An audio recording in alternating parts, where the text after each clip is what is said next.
What's up, family? It's your boy Rome back with my new podcast, Leveling Up with Rome. Today's podcast topic is going to be education in America.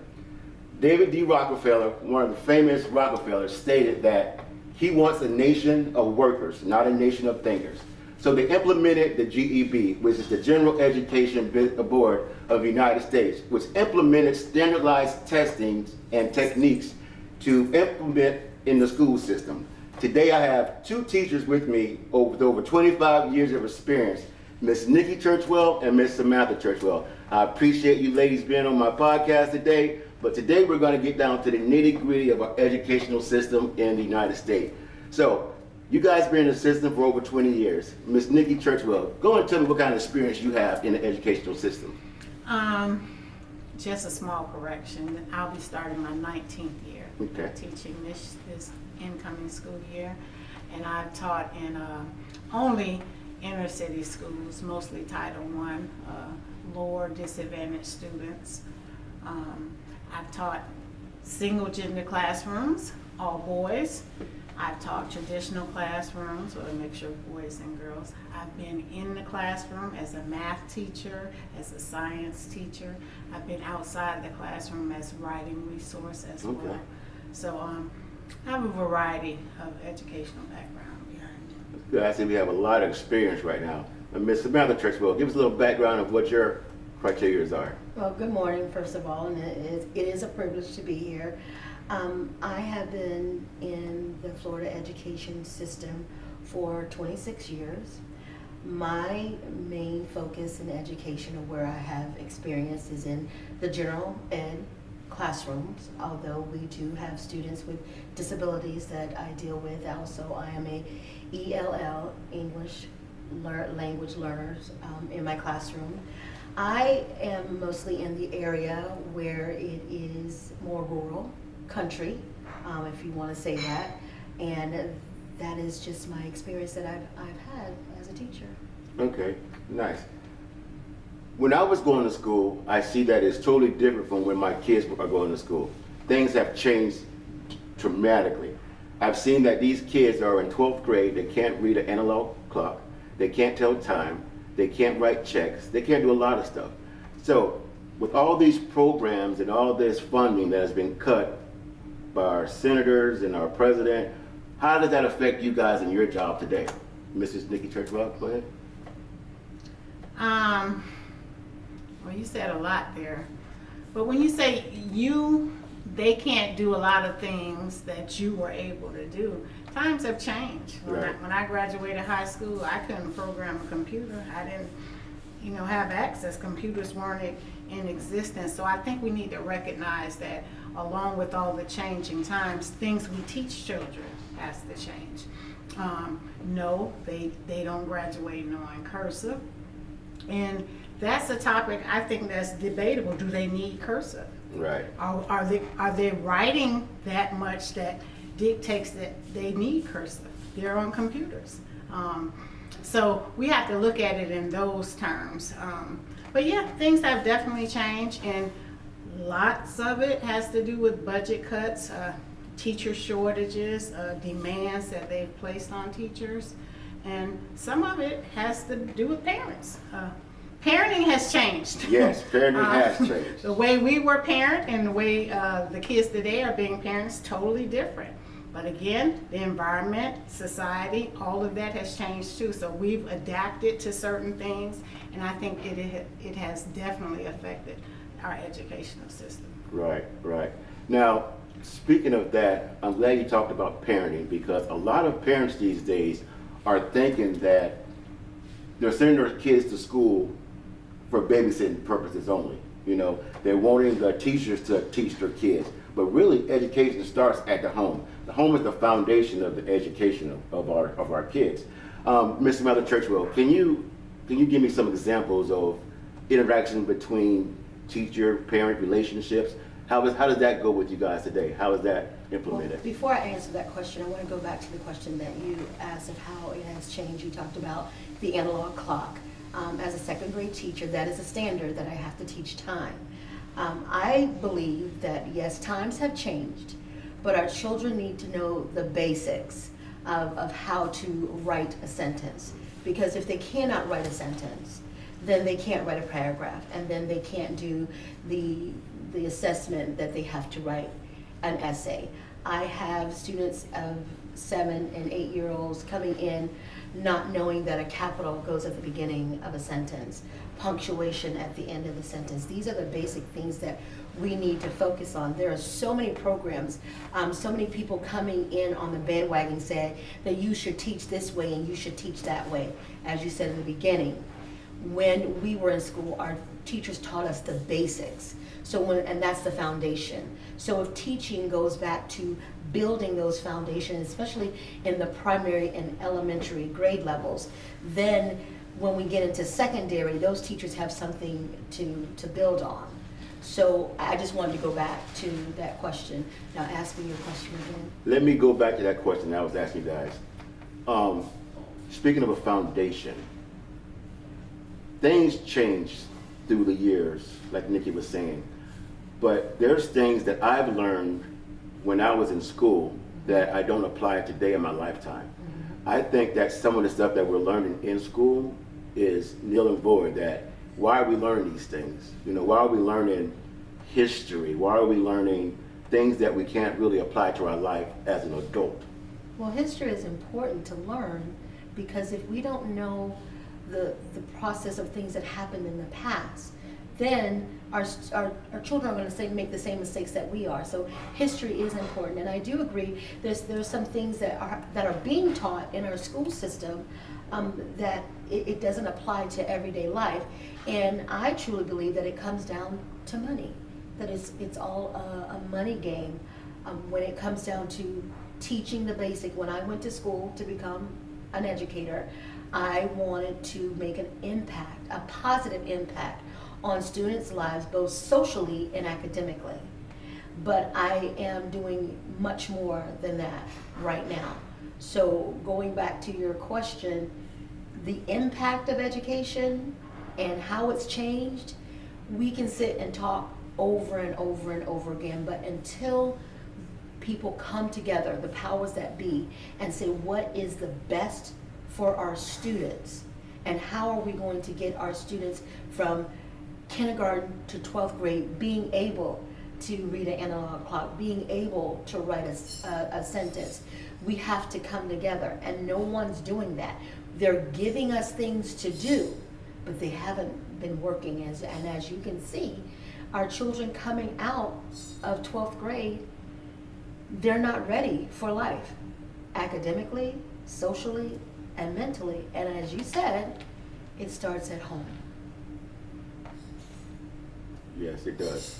And I see a lot of parents right now that are taking their kids out of public school and homeschooling them just for that reason.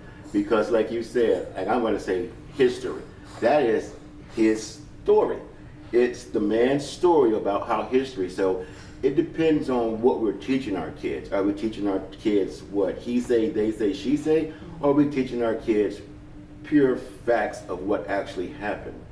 But that being said, I would like to move on toward the topic of back to our parenting. Parenting with the influence of parents in the educational system today, how students are manipulating parents against teachers. Can you guys go ahead and expunge on that and let me know what's going on in that aspect of teaching? Mrs. Nikki? I'll let you go because Okay. my mind is still back on what you said about what the kids were learning. Oh, we can go back to that. We can go touch that topic. Go ahead while we're here. You were saying that you were taught things that you don't apply in your everyday life now. I think as a whole, as a group of people, there has to be a standard. Mm-hmm. It has to be one consistency that everybody is taught, and that could be the basics, which it should be, and then based on region, where you live and where you anticipate, living out your life, then other things should be taught. Some things that they may do, like for farming, if you're going into that industry, maybe a curriculum needs to be based on that build around the region that you reside in. So I think it has to be a standard because that's how we compare each other, right? That's how we know that we are truly getting equal education. We're all learning the same thing. And then based on where you live, the field that you're going into, then we bring in all those other things of teaching. So yeah, maybe history shouldn't be taught at a certain grade level. Maybe it should be taught maybe just at the middle school or the high school, and based on the region or what, that particular population wants to veer into once they go into adulthood, they are taught that, and then somebody else is taught something else. But I do think that we still need across the board to have that standard. Everybody's taught this, whether you use it when you grow up and become whatever or not, you still need to be taught that. So speaking of those standards, what do you guys think about those standardized testing that the state has put on these schools? Do you think those standardized testing is just actually the students learn what they've known, or is it memorization? What do you guys think about those standard testing? Well, that's twofold to me. Like, you need a standard of testing. How do we compare the teaching in Citrus County to the teaching in Dade County, the teaching in Florida to the teaching in California? So it has to be a standard. What's on that test now, that's a totally different story. And what you're teaching or testing kids at an elementary level, is it appropriate? What you're testing at a middle school, all of that I think needs to be addressed. But the test itself, we need a test. When I was in school, we had a test. It wasn't the same type of testing, but it was a standardized test that compared my scores to the student scores in Texas or in California and New York. But we need that standardized testing. I think what's on the test needs to be revamped. And those standardized testing, correct me if I'm right or wrong, does those standardized testing predict the grade of your school, Mrs. Samantha? Well, just to talk to you again about the standardized testing, there's a lot of pressure put on the student as well as the teacher when we're doing these standardized testing. And you asked about the behavior. I am going now, I was teaching second grade. I was told this last Wednesday that I'll be teaching third grade. So in my mind, this is the first year in Florida that a child will be tested on a state test that will determine if they'll be going on to the fourth grade. That's a lot of pressure, not just on me. And what I found out in some research and in talking with other educators, that this grade level is departmentalized. Well, my school is not departmentalized in third grade. And so that means all the subject areas will be on me to teach, although reading and math will be tested.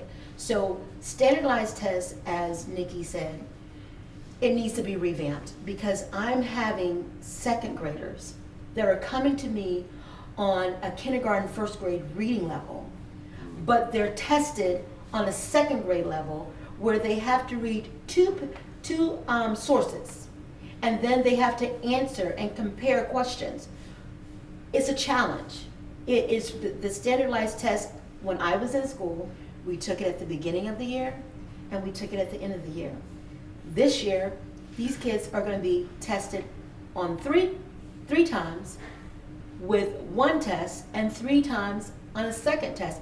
That's 6 tests. If you remember, when this new testing system was implemented, it says there won't be a lot of testing. Well, that is a lie, because we're testing our children all the time and we're not giving them time to practice. We have where we have to follow, Nikki, tell me what it is, I can't remember, where we have to follow what we need to teach. You have so many weeks. Curriculum. But yeah, curriculum map, when I'm ahead.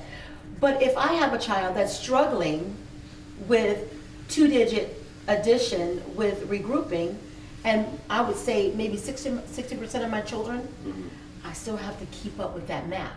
That means I'm not doing my diligence to make sure that child is doing their best, those children, because it is a standard that's going to be on the test.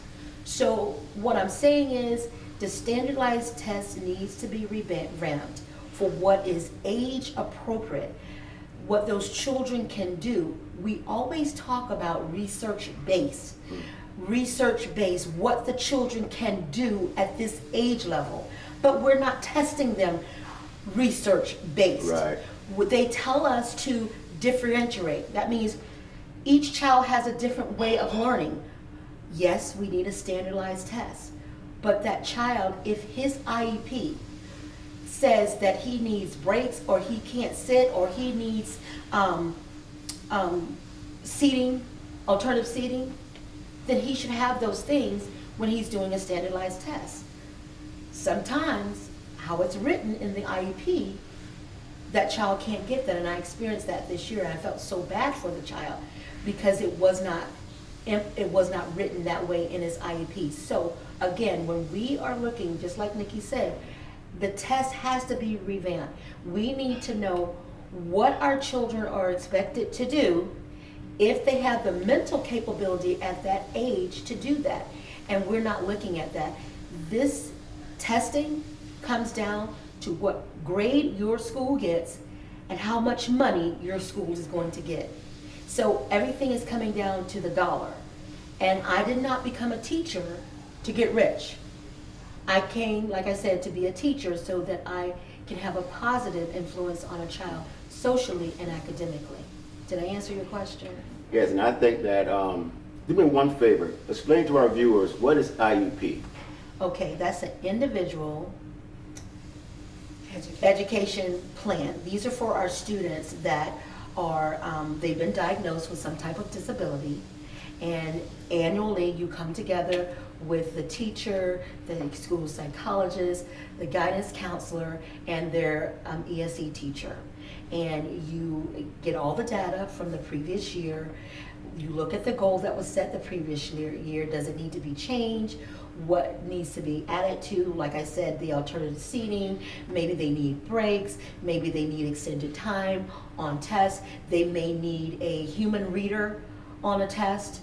And if those things are not documented, because it's a legal document, it's a binding document, and we have to abide by those.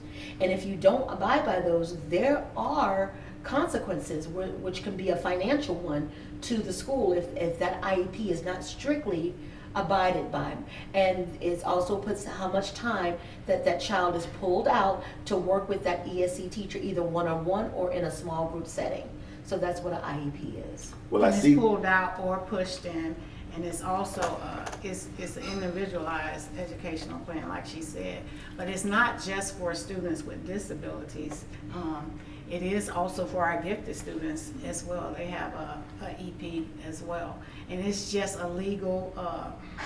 It is a legal document, like she said, and it's documented with time, not just to be pulled, that child to be pulled out, but in most recent years, pushed in as well. So you have extra hands on deck, as they like to call them, that come in and spend time with that child on their specific base needs. It's about leveling the playing field with all students. Right. We like to say disability, but everybody learns different. Right. Some people, it takes a longer time to grasp a concept or a skill. That doesn't mean that they can't get it, so we just want to build equity among everyone, and that's what that document helps to do. And just to let you know that ESE, Exceptional Student Education, like Nikki said, it's the students that are on both spectrums, whether they're gifted or they're what they call have challenges or like you said, disability. Everybody has disability, but they may need that extra time. And I've experienced this year having a wonderful ESE teacher that came in, pushed in, and bless her heart, not only is she helping the ESE student, but if she has extra time, and that's what the community doesn't see, the parents don't see, is that this teacher has a lot on them. And when she sees a struggling student that needs help, that's not that ESE in her group, that she will reach over and she will help that child, because we're all doing it together. So I just want to give a shout out to our ESE teachers, because you think that the classroom teacher has a lot, ESE teachers go through a great deal, and they have a lot of documentation that they have to keep. So I just wanted to give a shout out to those ESE teachers. Shout out to you ESE teachers. Appreciate all the work y'all doing. Love y'all. Miss Churchwell, Miss Nikki Churchwell, question real quick. If a student is struggling in a classroom, the IEP would be something for a parent to try to get with their kid, or what do you think about that? Like, how does that IEP work? If a parent needs that, how does that work? It does not work that way, because at some point we all struggle. Okay. So we have to see if it's a reason, if it's not just, maturity, time, maybe that student isn't at school regularly. So a lot of things are put in place and tested and gone through before that child is identified as a student that needs to have one of these plans. So we just because your student is struggling doesn't necessarily, my child needs an IEP. Right. That may not be the case, We may need to put that child in a smaller group environment. We may need to teach that child maybe with some concrete learning first, and more time with that before we take them to the abstract. So it's not a case where, my child's struggling, they need an IEP. It doesn't work that way. That's not how it works. So the kids have to be vetted for the program. Okay. And identified and testing, lots and lots of testing goes into it. And it's not just, about learning. We do eye tests, hearing tests, because a lot of times that's the problem. We're wondering why my child can't get, he can't see, he needs some glasses. So it's a lot of testing that goes into it before we identify, this child has a learning disability, slow learning disability, and we need to go ahead and build an individual plan for them. So, yeah. So family, it's a lot of information that these ladies are giving out. I hope you guys are paying attention and taking notes, because if your kid is struggling, you might want to listen and try to get something done about it. I also want to say is that all good teachers communicate. I have something that we use called Dojo. Also, we have our midterm and our 9 weeks term. Weekly, parents should go into whatever system. We have Skyward in Citrus County. Check your child's grades every week. If you see something, the teacher has already communicated with you by putting it in that document. As a parent, it is your responsibility to go in weekly, set a date, put a timer on your phone or whatever. I'm going to check my child's grades.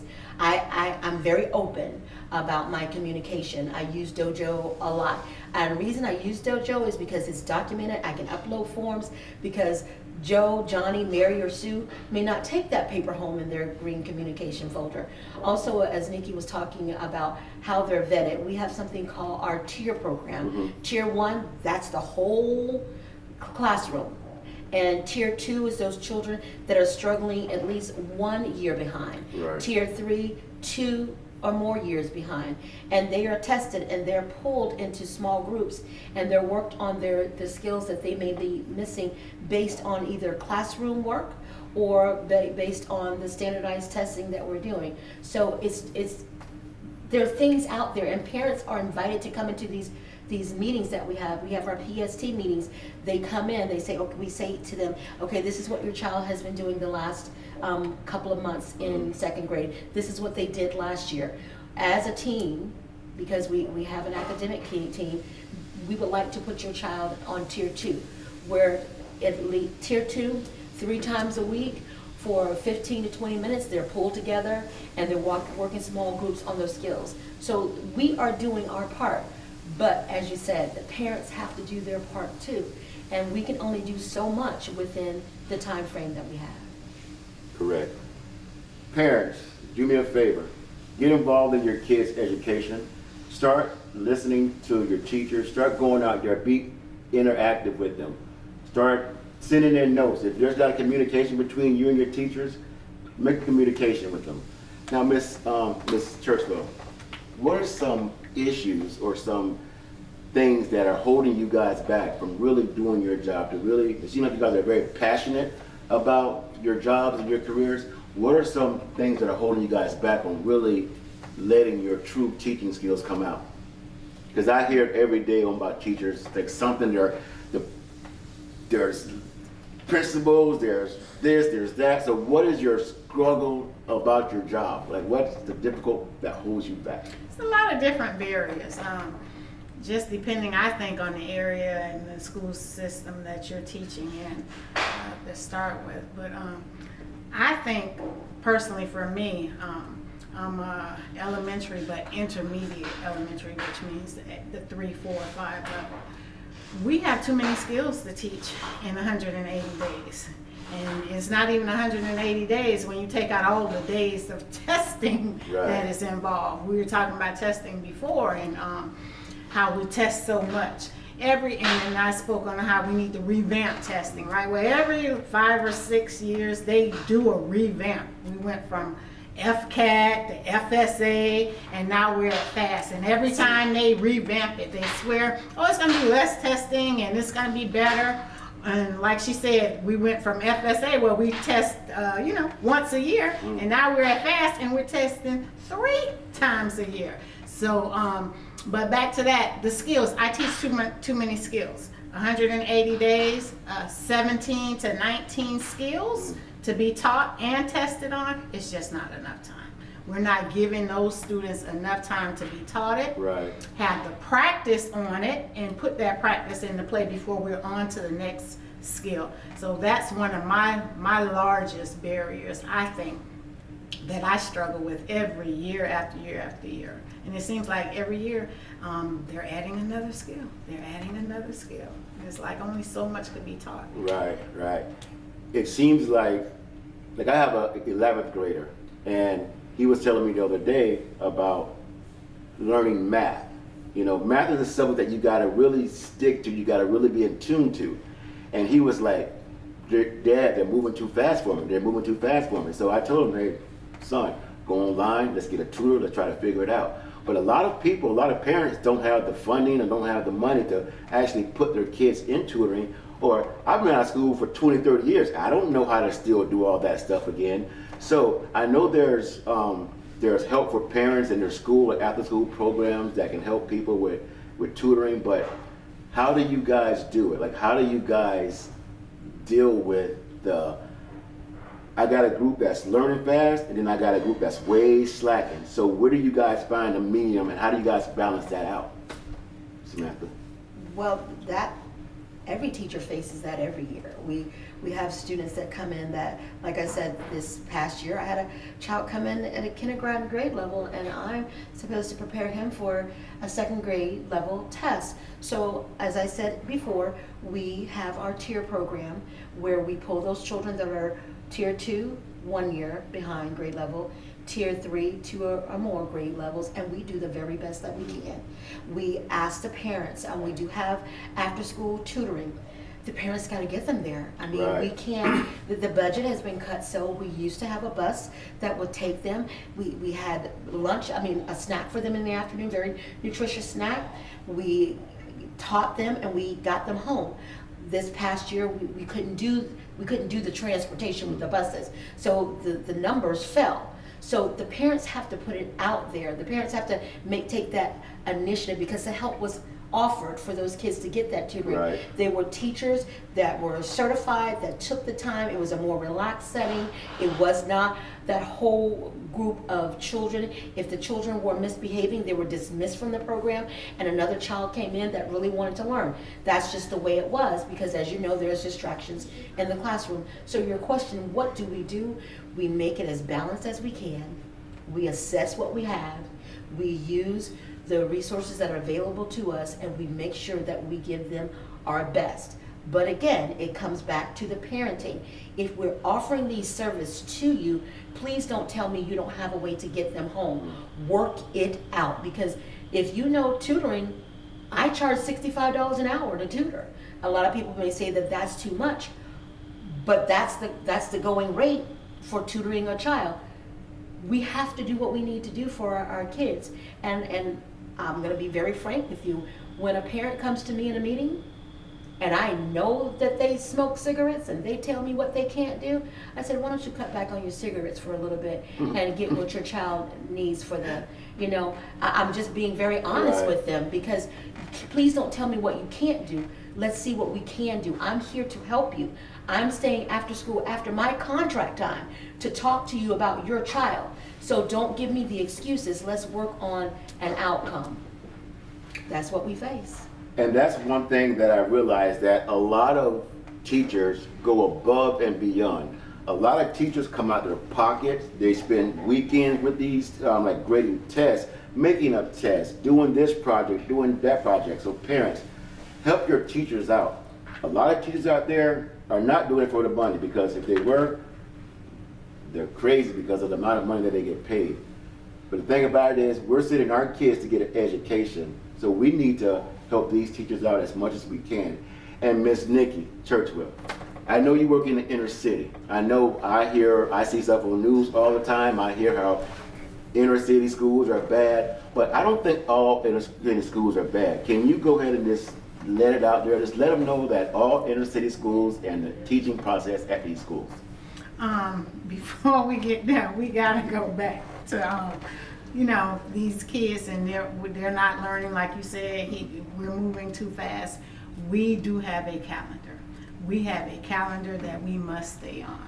But I think it's also a teacher's job to manage expectation of the parents. If you know, I teach 4th and 5th grade math.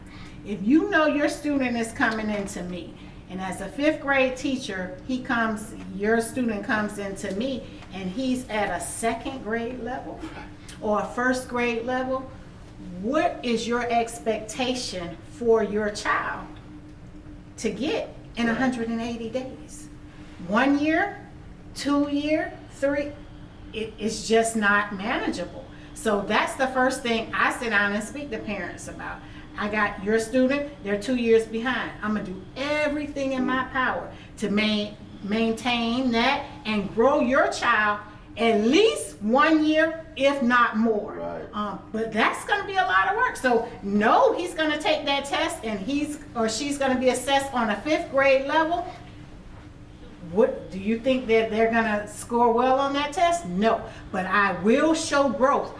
He will not walk out of here without at least a year and a half, possibly 2 years growth. But we need to manage those expectations Right. as well. We are not superheroes. I know, like, we walk around and they say, oh, teachers are superheroes. Yes, it sounds good, but the truth is we're not. When I got 24 in front of me, and 18 of them are below level, So that's a big thing. I think that we got to put that out there. You're expecting a lot from us, and I get it. You send your kids to us, and I pay tax dollars, and that's your salary, and I understand that, but you got to know too. You send me what you send me with. That's all I got to work with. That's what I'm working with, and I'm doing everything beyond my powers. But I think managing those expectations is a big thing as well.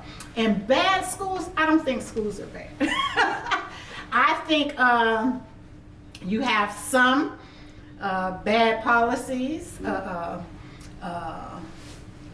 inappropriate administration, Right. and teachers and students, Right. but not bad. We get a bad rap as far as inner city schools. I think because our stuff is made for the public. It's focused on it. It's a spotlight on us. But I know the same thing that goes on in our inner city schools goes on at the affluent schools as well. Right. They just have a better job of covering it up, shining the light in another direction. So, yeah, we have a lot of challenges, but we do a lot of good in those schools too. And I think if we just sit down and come together where the parents, the teachers, and the administration work together, we can alleviate a lot of those problems. That'd be Lot of those problems. That'd be nice. Because I know that I used to work at an inner city school, and not for nothing, as I would say, the first year it was a black principal. School was on point. Transition comes to the next year, they get a white teacher. And not saying race, but I think that whatever community that the school is in, they need the principal of that color representing that school, because that administrator can relate to those students. For instance, I had an incident at one of my schools where the white principal was there, the black student family had just got involved in a drive-by shooting. Just the level of she really didn't care, didn't really know how to approach the situation because she came from a outer, should I say, an outer county school system, which was majority white, and then never was involved in the loving, caring, nurturing of how inner city kids are. Inner city kids are way different than kids from other districts, should I say. They are a little more harder, a little more tough, a little more rougher, but they are lovable. But there's ways to love these kids, and I think that you need to get somebody from that community in that structure of color to be the minority, to be the lead, to head that school.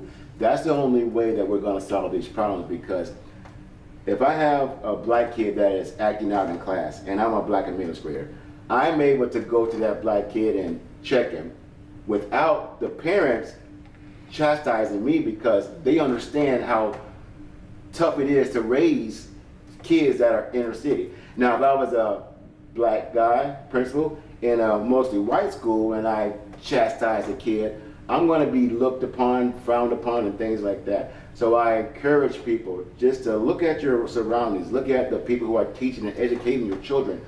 Do they have the best interests of your children in their mindset? That being said, I don't know, do they still have the no kid left behind? I do not like that. How can you be in freaking 6th grade with a 6th grade mindset, education, but still being in 11th grade?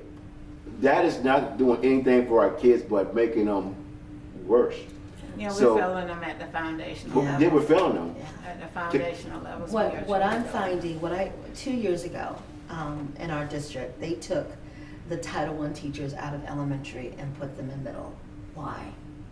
Those Title I teachers needed to be in the elementary, just as Nikki said. If we focus and horn in on our foundational years, those primary and elementary school years, then we're going to have what we need to build upon that. But I want to go back to what you were talking about. I teach in Citrus County School District in Citrus County, Florida.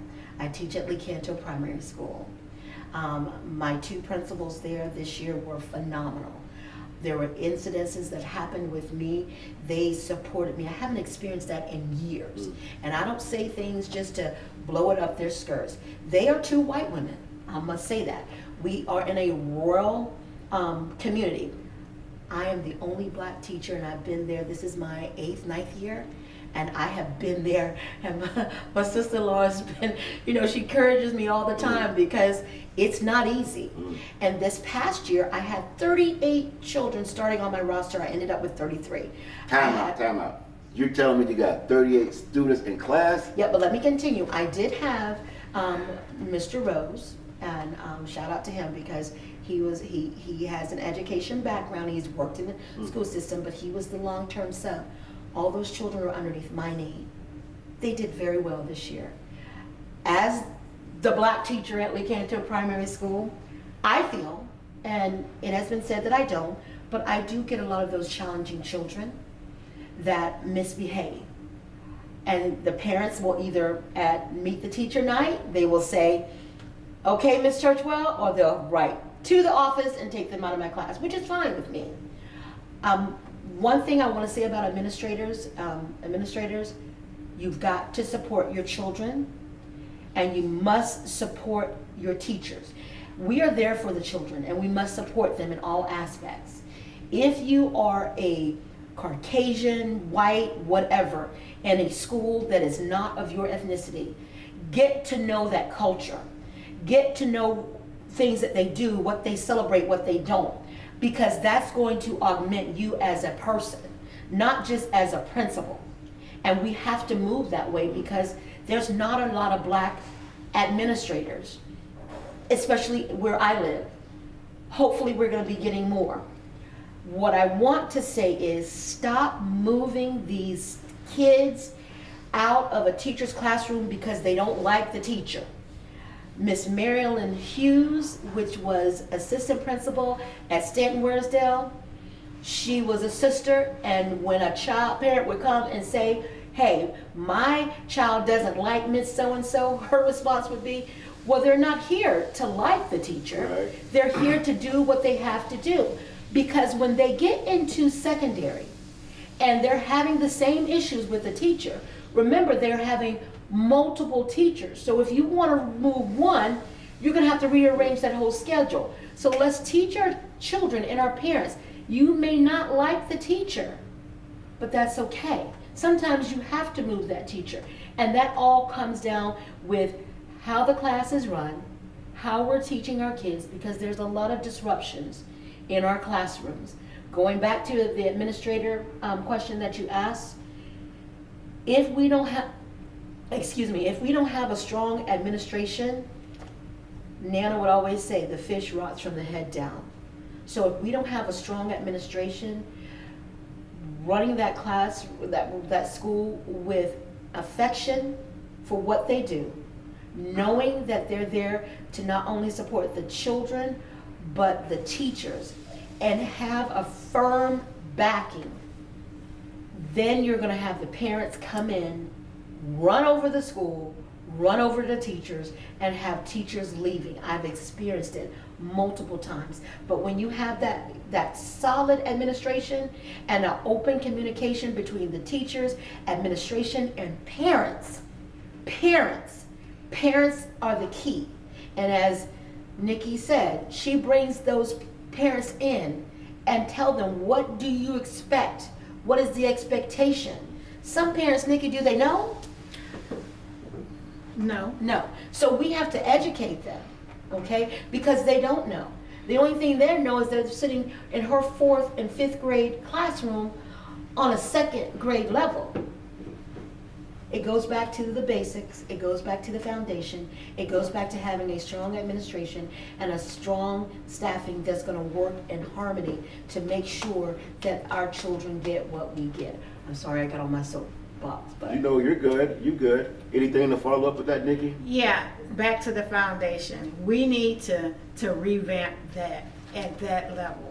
We need to start retaining students at kindergarten, first Yes. grade, and 2nd grade. yes. Hold their asses back. When they do not make the progress, No. Right. keep them. Why are we waiting till 3rd grade when they recognize, oh, my friends went ahead, Yeah. and and Right. now it's an embarrassment. Right. At kindergarten and 1st grade, they can get over that. Yeah.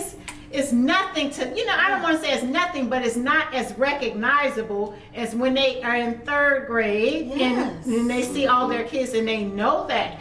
We need to start holding them back. They can keep them back. They need another year. I agree with that. Believe me, They- let I them have get gone- the extra year. I've and gone build toe on to that. toe with admin, not present admin, but previous admin.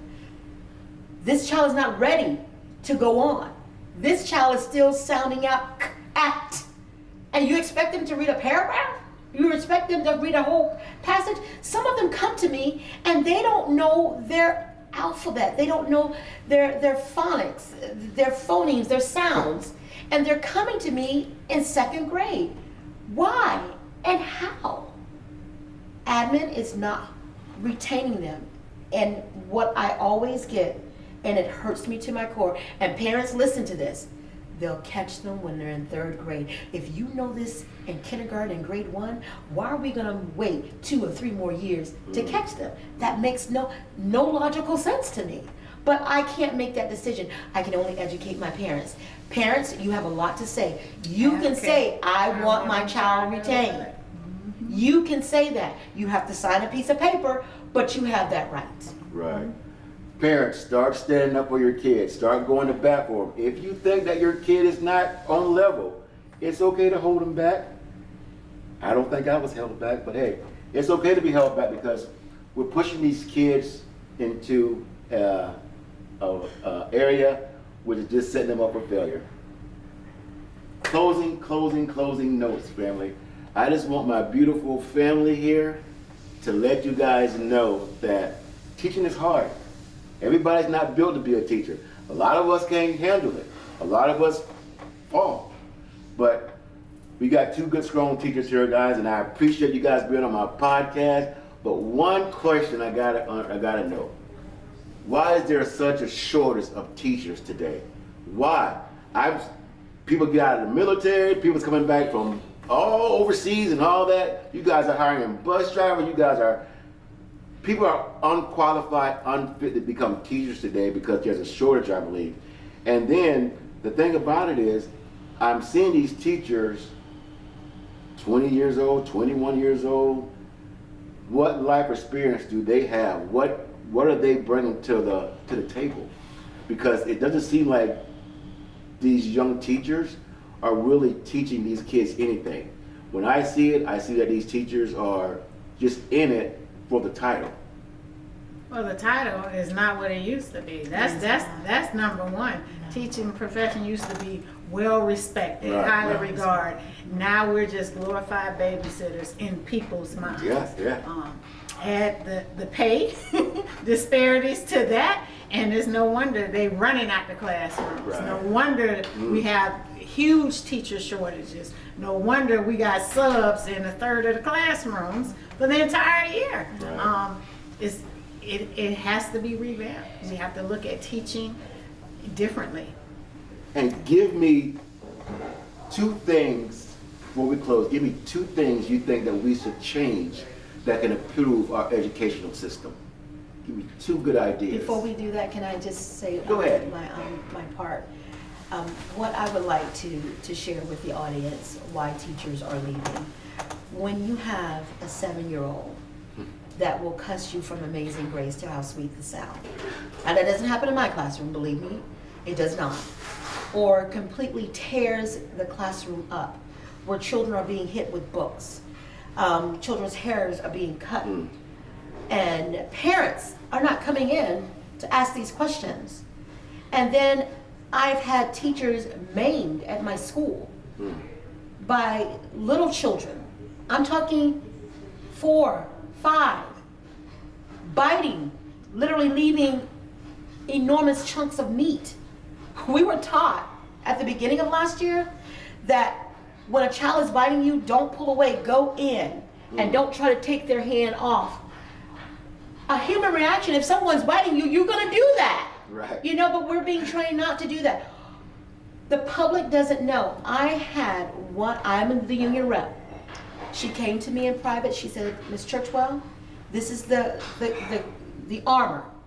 She had from her ankles to her knees. She had a face guard. She had shoulders and a breast, chest across her. She taught pre-K. That's how horrible the children were. These are 3, 4, and 5-year-olds. This is an example, and this is in the rural school. This is public knowledge. I'm not saying anything that's all hush-hush. So parents, when you tell us that you send your children to learn, are you sending your children in the mindset to learn? Or are you sending them to be disrespectful, to talk back, to not do their assignment, to do everything it is to disrupt the learning environment in the classroom?